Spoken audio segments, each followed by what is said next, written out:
We had a wonderful life in Wyoming, but my heart never left the ranch, so I knew I'd come home.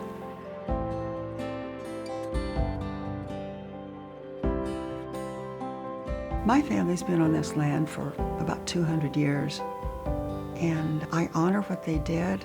I don't want to let them down. To me, this land has such resilience, and the people that have stewarded the land have that same ethic. And I retired from banking and we came here to New Mexico to Tuda's family's ranch, and it's been a good move. Things had been neglected for a number of years, so there was plenty for us to do. We knew what needed to be done and what would work here. I just felt very comfortable that we could do it. To me, there's no such word as can't. I think probably the cornerstone of our conservation efforts was the restoration of Ute Creek. The first issue of conservation that we got into was controlling the salt cedar invasion along the riparian area. We've got 10 miles of Ute Creek, flows right through the middle of the ranch, and it was virtually a jungle of this invasive brush. By bisecting the ranch with the riparian fences, that set up our plan for creating additional pastures. The creation of an adaptive grazing system was key to everything that we've done. And I always have to remind people that healthy soil comes from managing livestock through this adaptive grazing system. Grass doesn't grow without that. And this can work anywhere in the world. Using time to manage grazing with livestock increases forage production, increases wildlife habitat development, bird habitat. It's just extraordinary, and it's done mimicking nature. It actually mimics the days of the great bison herds. And that's what we try to do here. We've got less bare ground. We've got more variety of grasses. It's just a different productive kind of atmosphere that we've got now. We've been told, and we love hearing this, you've got more grass than anybody else I've seen. And we just smile and say, thank you.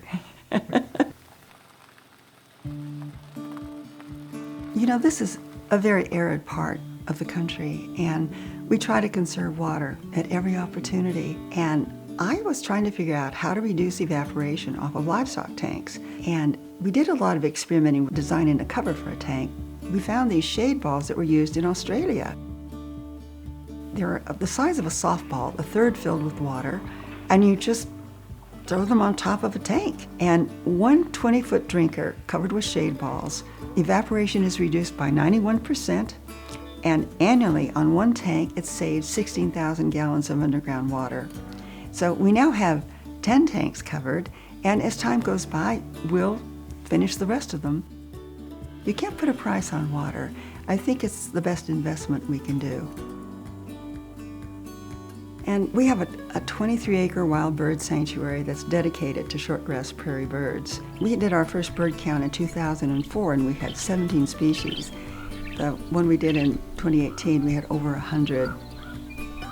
We really focus on providing that habitat, and it enhances the entire operation. It's one of the things that I take great pride and joy in. We provide habitat for wildlife. When I was here as a girl, we never had elk. And of course, as the land health increased, here come the elk. They are part of the ecosystem now, and we're really proud to say that we have them.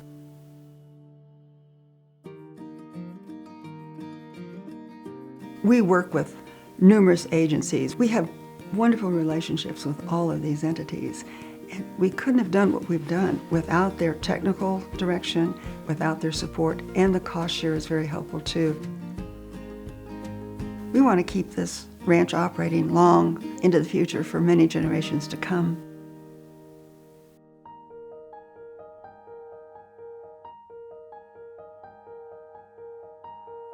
To me, the Aldo Leopold Conservation Award is the pinnacle of recognizing conservation achievement. It's just hard to describe how appreciative we are and honored.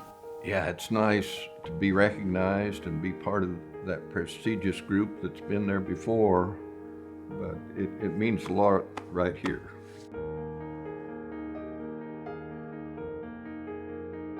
I always knew I was coming back. My heart never left.